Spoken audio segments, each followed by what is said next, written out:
Navy types don't like Ericsson. Good old Jeffers says, that ship's not as good as you think. The problems with the Monitor does not stop them from building more monitors. The Monitor was, of course, the little ship that saved the nation. However, as we got accustomed to the ship in service, we found that it wasn't quite as good as it put out to be. It saved the day in Hampton Roads on 9 March 1862 because it was the only ironclad to counter the Confederate ironclad, the CSS Virginia.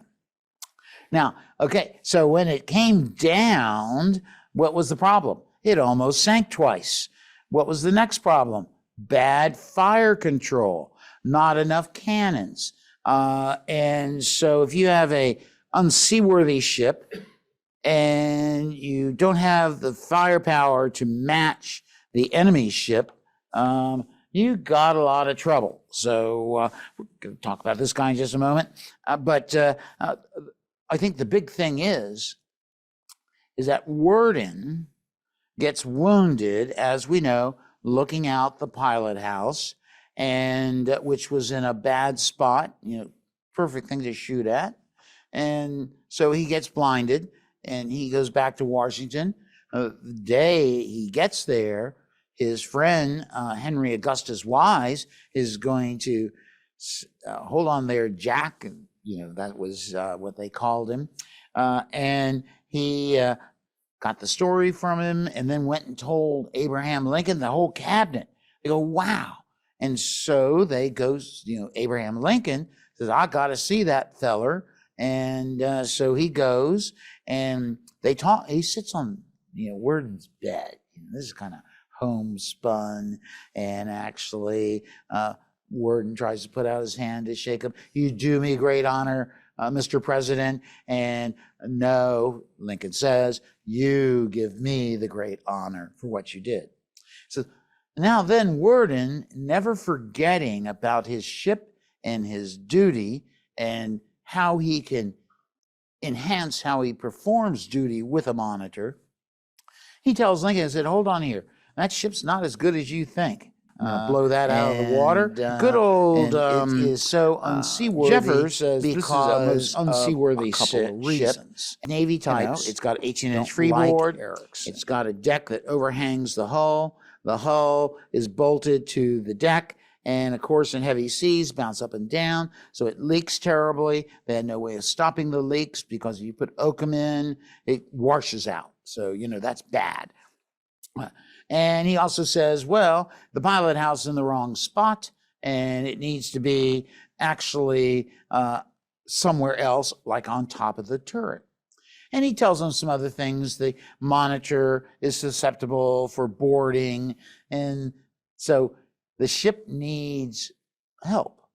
Meanwhile, everyone's aghast with Monitor fever in the north. Everyone thinks that's our super weapon that we're going to be able to enforce our blockade with and capture all of the Confederate harbors.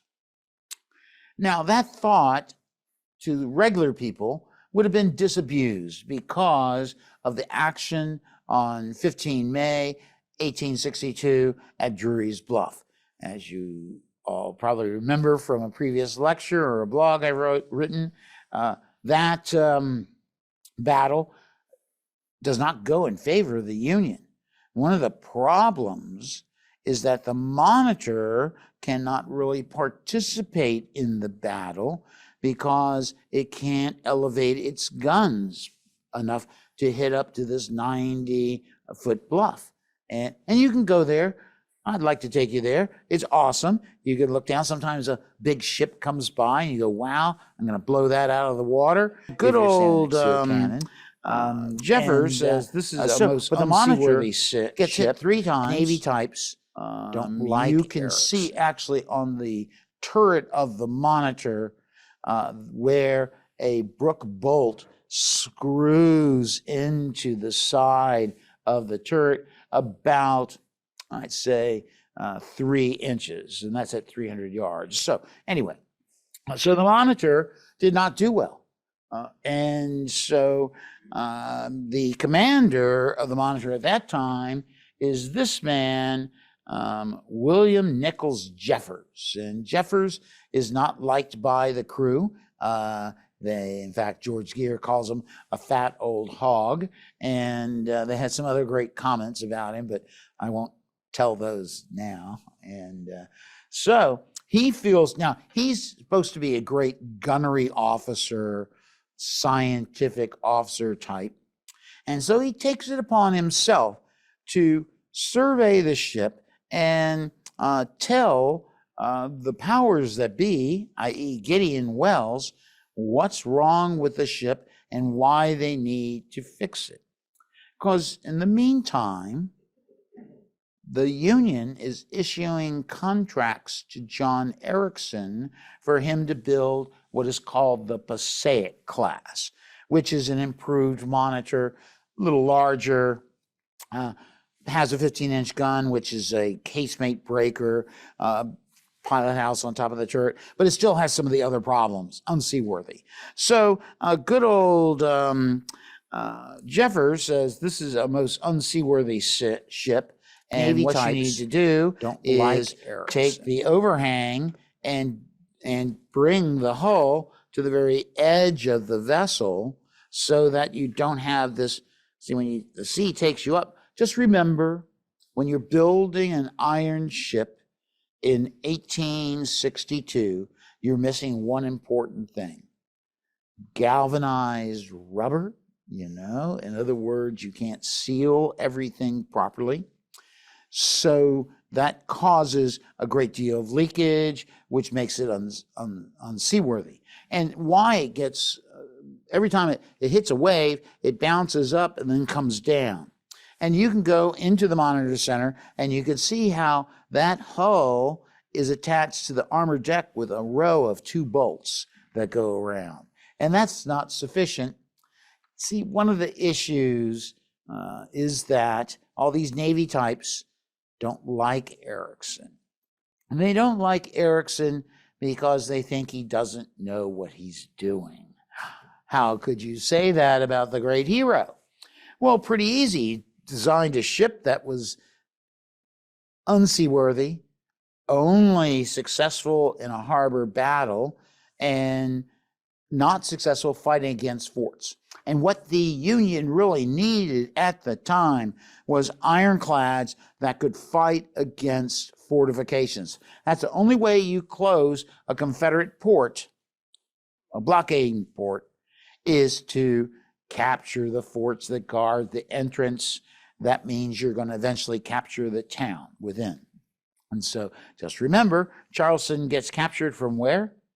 From the land side. So, you don't have the proper ships if you're relying on monitors. Now, I know that's evil for me to say, being director emeritus of the Monitor Center, but this is the general feeling.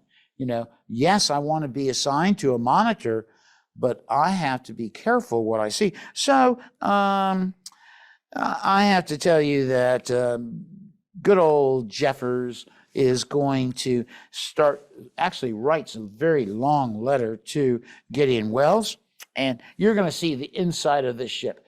Now, I want to remind you all that nice headroom was not there, okay? And so it looks like, oh, it's nice and comfy. It was not. I was talking to or emailing a friend of mine, an architect I'm working with, and he says, oh my gosh, it was 107 degrees in Williamsburg today. And I said, well, just think about the Monitor. It was 160 degrees in the engine room, and in the galley it was 124 degrees. And so think yourself lucky, at least you have a fan. And but this is a good depiction. This is the berth deck, which is actually under the turret. Now, Jeffers is, he believes himself assigned to the Monitor to assess its strengths and weaknesses. And so he will send a letter to Admiral Louis Malshibras Goldsborough, commander of the North Atlantic Blockading Squadron, saying, these are the problems. Problem number one, the captain cannot control the ship from the pilot house.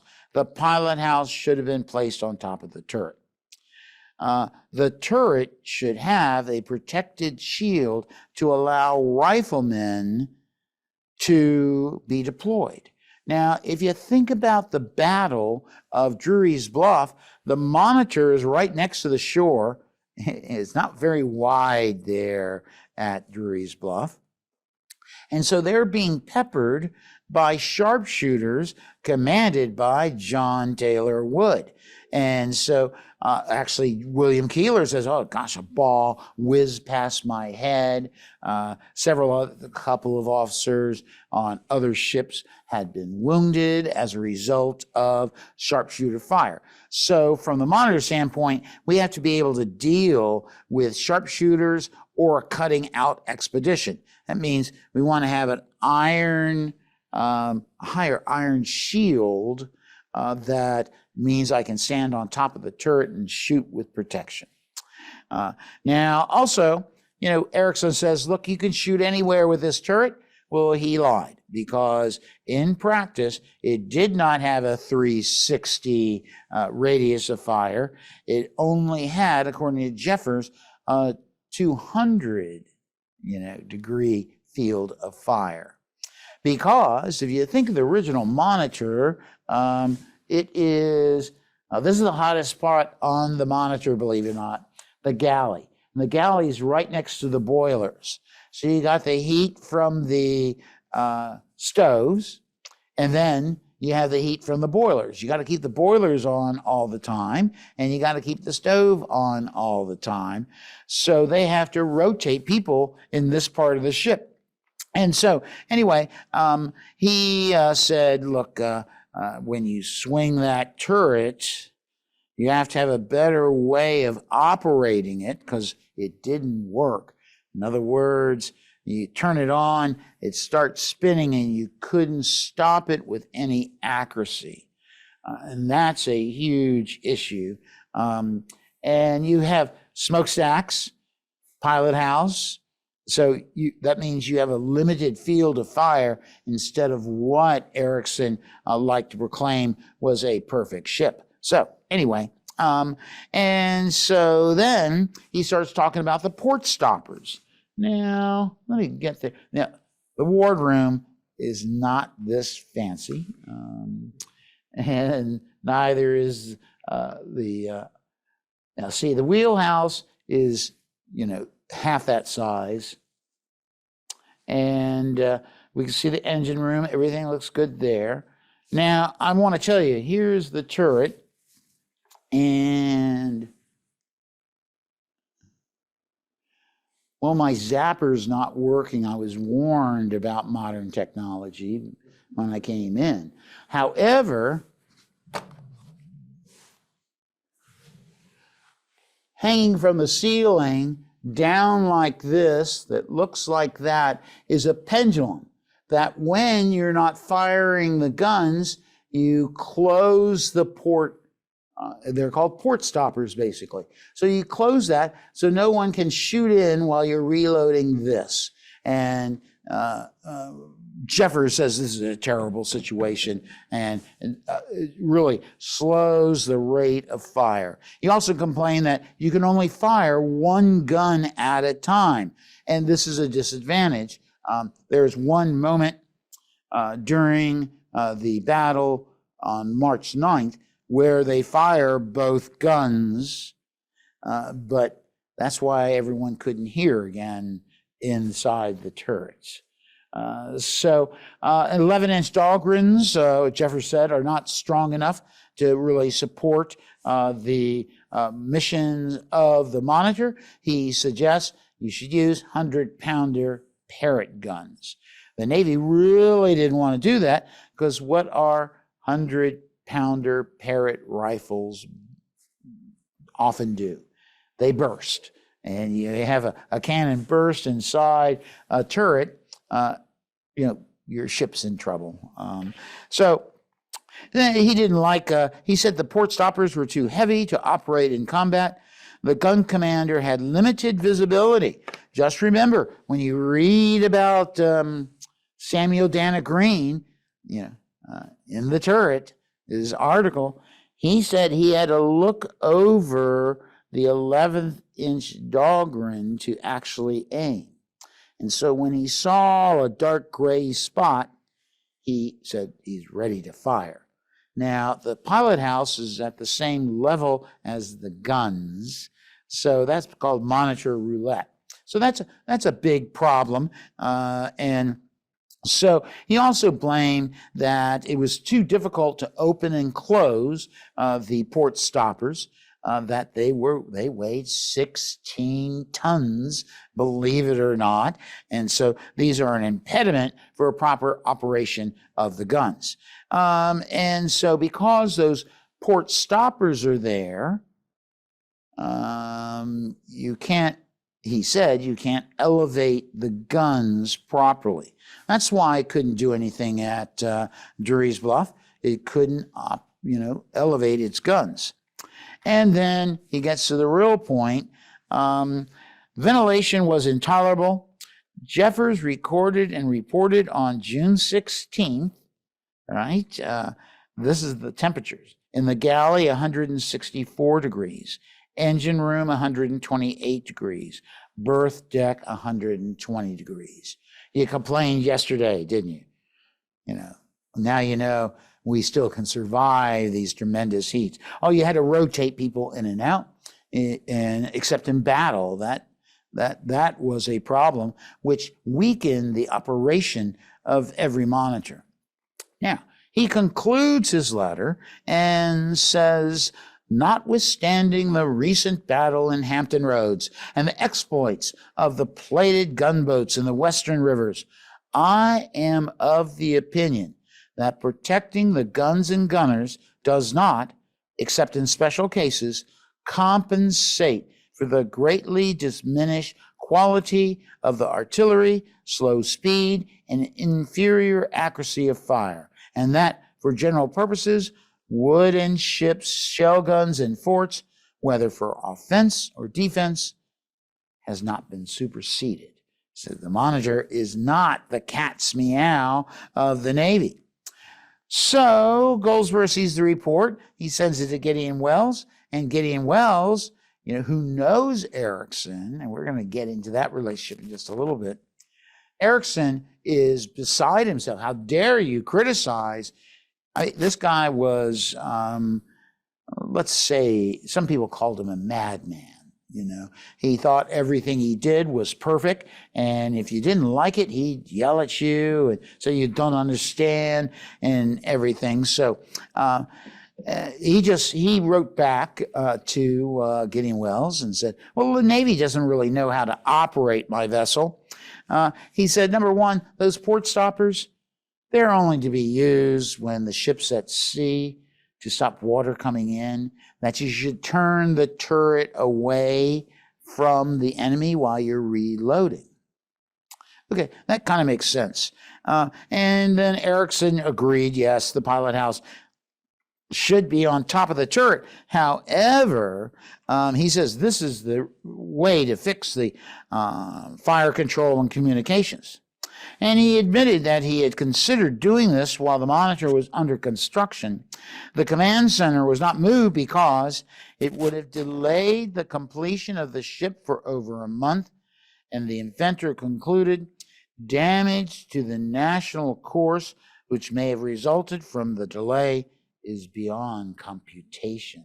In other words, I had to rush this ship, and so I knew it should be moved. So he's not taking any blame. People like that. Now, the ventilation system was indeed a serious problem because they had blowers, but the blowers were taking hot air from outside and bringing them down in. So there weren't sufficient vents. There weren't sufficient blowers to bring better ventilation. Actually, Assistant Engineer Isaac Newton says he wrote to Assistant engineer Isaac Newton, you have had a very severe trial and cannot imagine anything more monotonous and disagreeable than life aboard the Monitor anchored in the James River in the hot season. And they all will agree, like George Gear, that this ship is not made to be here. So we have this victory at Hampton Roads, and then a realization starting to grow that this ship is not the super ship, okay? But I have to tell you that the problems with the Monitor does not stop them from building more monitors. They will actually lay down 51 monitors during the Civil War, and not all of them are built by Ericsson, but he does get contracts to build 22. Okay. Now, what he does is he takes the Passaic class and he moves the pilot house. He has an armored smoke pipe, and so he has a little greater field of fire, but still, and they do improve the ventilation system, but you can't improve the system well enough to give these people relief. If you're blowing hot water or hot air through the ship, what does that mean? I'm boiling hot. Go outside today and tell me what you think. So now the Passaic class was supposed to correct these problems. So the pilot house is on top of the turret. It had better armament, 15-inch gun, more armor. They tried to move the iron hull slightly closer to the edge of the gun deck, but not close enough. Ericsson said that's not going to allow the ship to really operate and navigate as it could be. As it was, let me tell you, Ericsson is making millions of dollars. And he's making millions of dollars because the engine is designed by whom? Ericsson. The turret is patented by whom? Ericsson. The flush toilets are actually patented by Warden. Ericsson. Now, some things he gave patents back to the Navy, says, but they were not really money makers like those two things were. And so the Passaic class is a little bigger. It's got a 15-inch gun and an 11-inch gun. Now, they didn't modify. This is how they tried to get away with everything. You're going to put a 15-inch gun in the turret. The trouble is they didn't enlarge the gun turret port to accommodate a 15-inch gun. So what they had to do is build, in other words, there's the there's the port, right? And the 15-inch gun was so big that the muzzle came to the edge of the port, didn't stick out of it. So that means all the gases and everything come back into the turret, and so they have to build a special smoke box. And so that is not very effective, slows the rate of fire, but the 15-inch gun was a smart move. Now, basically, John Warden, after he recovered from his injuries, he has actually been assigned to the Brooklyn Navy Yard under Rear Admiral Francis Hoyt Gregory, and to review the building of monitors in private sectors. The big trouble is Warden is not an engineer. So he was overseeing, how does this turret work better? How do we see out of the ship better? However, they did not have proper supervision of the actual technology used in the building. Now, the first assistant engineer, Thomas Stevens, on the Montauk, after the Montauk attacks Fort McAllister, he will note the poor construction techniques and use of inferior materials. Stevens noted the results of torpedo damage. I feel my duty to complain about the indifference, negligence, and manifested in the mechanical flaws caused by poor design, materials, and workmanship. The shoddy workmanship in northern shipyards due to unreasoning avarice, if you think that's an excuse, failed to make this ship what it could have been. Well, that's a pretty big statement by Stevens, but he's down there in the engine room, right? He is there when the torpedo blows up under the Montauk. And so there's two big problems. Number one, there's no way to really get out of the engine room. If someone sent a shot through the boilers of a Monitor, you were trapped, you were dead in the engine room, period. Once again, Stevens will say, wait a second here, we're using 1-inch boilerplate to build our hull. And now the Confederates have a better weapon called torpedoes. And so if they can crack a hull of the Montauk, they can do anything else to any other Monitor. Now, Warden was real smart because he ran his ship aground, he mud patched it, and then he put oakum in and was able to take it from the Okeechee River down to Port Royal Sound. But the big thing of the issue of the torpedo is that it's not well enough protected. So the lower design of the Monitor, the armor deck, the hull, was not compatible with wartime considerations, okay? You had to make the ship able to go to sea, and you had to make that hull strong enough to fight against torpedoes. And so, torpedoes came into vogue in the 1863, especially 1864. And so Ward is one of the first Monitor officers. He's in command of the USS Montauk at the time that has to deal with, oh my gosh, my ship, this torpedo did a 1-inch fissure down the whole side of the hull of the Montauk.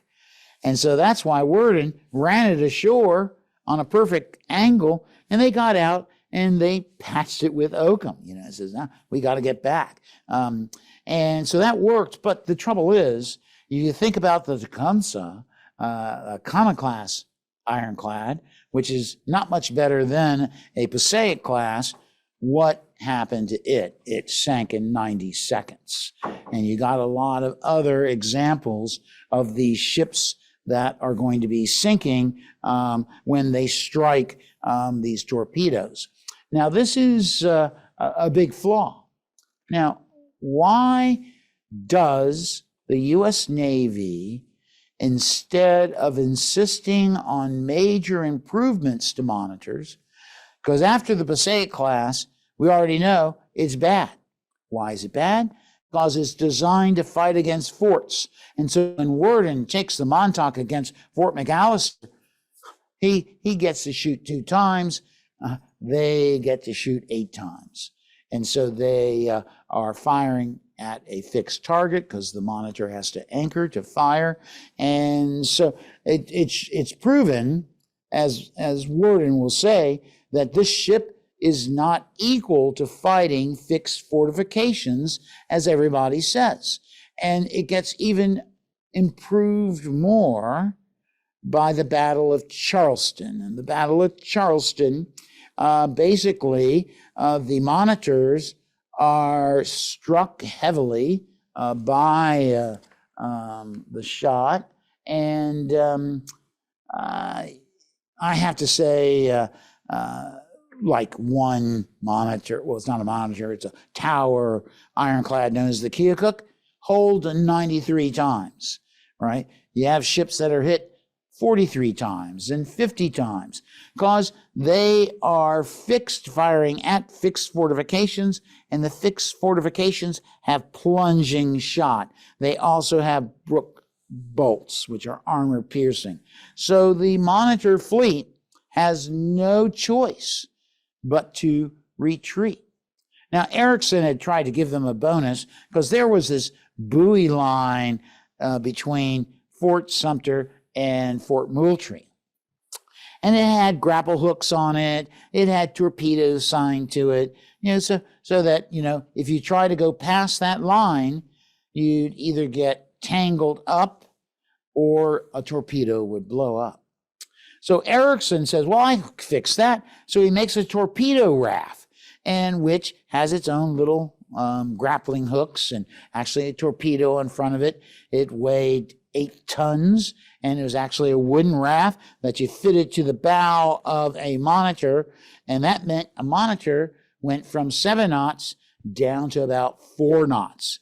In other words, I can't stem the tide. And that is terrible. It was a worthless thing, but the Weehawken tried to use it. So Ericsson is considered a great man of genius. However, DuPont will say after the Battle of Charleston, but the errors of details which would have been corrected if these men of genius could have been induced to pay attention to the people who are to use their tests and inventions. Ironclads were considered a key to victory, but they were not super weapons. Wow. So it was great prejudice against all these other people coming out with other designs. They said, no, Monitors kept to be built. And so how did that happen? Well, the Monitor itself had, Ericsson had a bunch of partners, and his partners were rich and politically connected.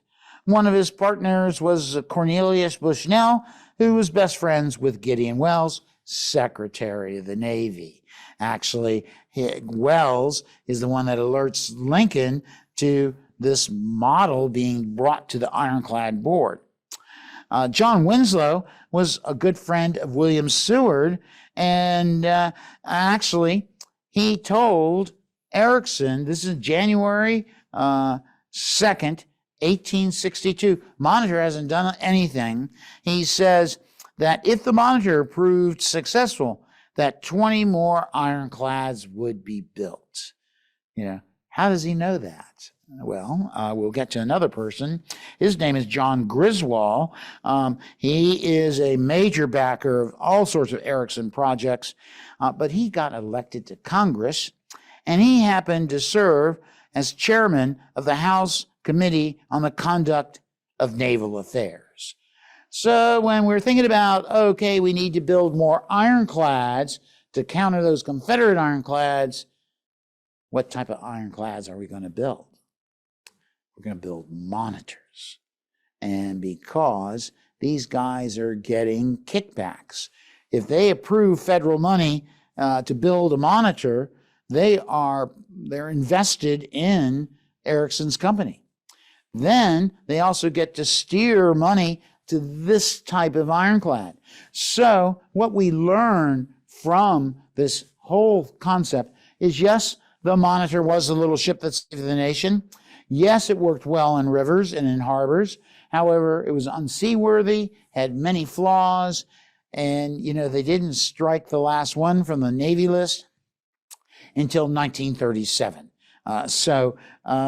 But we know that this Monitor craze was fueled by the belief of Gustavus Vasa Fox and Gideon Welles that this is the superweapon, that any Confederate fort will fall to the power of Monitors, which was untrue. It lacked the sufficient firepower to counter fixed fortifications. But because of these political connections and the greed, remember, as one Thomas Stevens said, this is all about greed, graft, avarice, because they not only built the ships without making corrections for one of the key issues, the seaworthiness, they also did not attend to the quality of manufacturing. These private yards are in it for what? The money. And so Thomas Stevens, after the Montauk runs over a torpedo, he goes, oh my gosh, the workmanship in these ships are terrible. They used poor iron. They didn't actually sink the bolts properly. They did not, there are all this whole list of what the workmen did not properly do. Some of them didn't even fit the plates all together securely. So if a shot hits a plate cracks, and so you're starting to go into the impenetrable turret. So I'm not here to bash John Ericsson, but I'm here to make it clear that through political influence, the power of money, the Monitor program, and that is the Casco class, the Conesus class, the Passaic class, the Dictator, these, and the Puritan, these ships all are not the answer to naval warfare in 1860s. It was a nice coastal defense ship if somebody else comes into your harbor, but it lacked the firepower. Even though they built one with 3 turrets, guess what? That thing was top heavy, and that didn't work. So the closest it did come was 2 turreted ships like the Milwaukee class devised by John Eads. So if we think about history, the U.S. Navy was the largest navy in the world in 1865. When the Virginius affair, which happened because of trying to smuggle filibuster and weapons into Cuba, right, to fight against Spanish control, this Virginia ship got captured and the captain was executed. All we could do is pull some old monitors out of mothballs. Here you go. This is how they all were looking. There's the Montauk on the left. And so, in essence, we have a ship that's not suited for modern warfare. You compare the Monitor to ships like the Warrior, built in Great Britain, even the Stonewall, that the odds are that those ships will win the day because of superior gunnery, superior engine systems, and steering, and also that they were faster and better armed and better armored than a Monitor. So I don't know how many people remember the talk I gave about the Stonewall. That guy is a ram that's 12 feet long. Why? I wanted to go under the hull of a Monitor and sink it very quickly. And so the end result is the Battle of Drewry's Bluff began the actual officers in the Navy recognition that this is not the real answer to modern naval warfare. We're still using monitors during the Spanish-American War, believe it or not. So the Navy was parsimonious until the late 1880s. Nevertheless, the Monitor, as is proven, was not the ship of the future. Okay, but the turret was. Any questions?